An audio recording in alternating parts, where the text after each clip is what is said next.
New at 10, Drone 4 flying over an old convent in Alton, now in the seat of controversy.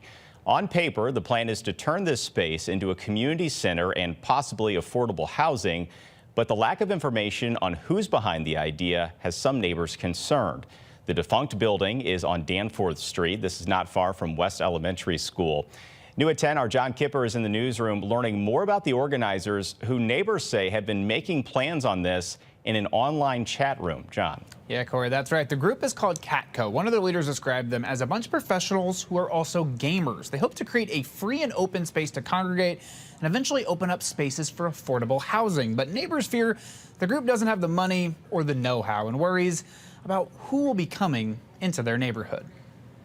But they're trying to undertake this huge project, an experimental project, in a family neighborhood. Mary Norman lives next to this former convent off Danforth Street in Alton. The property is set to be sold to a group with ambitious plans. Plans she thinks will hurt her neighborhood.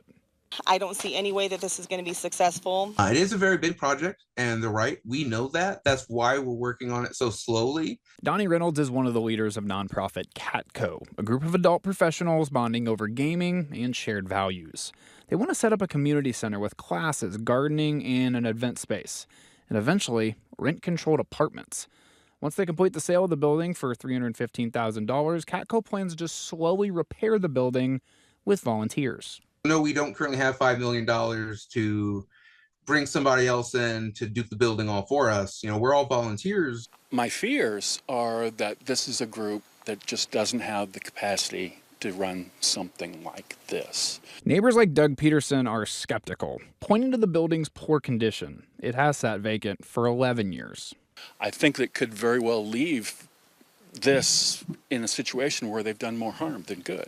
Reynolds says his group is filled with tradespeople and others who can chip away at the rehab during their downtime. They're seeking donations, and Reynolds tells First Alert 4 they have enough money to pay the mortgage. They'll focus on making the community center first. The housing element might take years. With schools nearby, neighbors worry who may eventually live inside the rehabbed convent.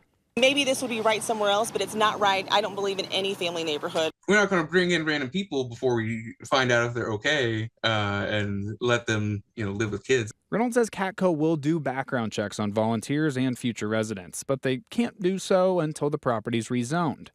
Meanwhile, the project planning has taken place inside a Discord chat.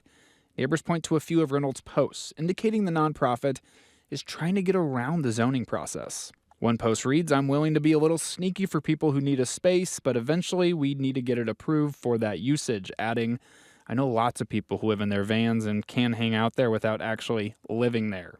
What do you think?" We made a joke, but all of our actions show that we were honest about it the entire time. Reynolds claims these were just crass jokes, but it is making neighbors uneasy. This is a wonderful neighborhood, and we're concerned for the integrity that it has and that might fall away.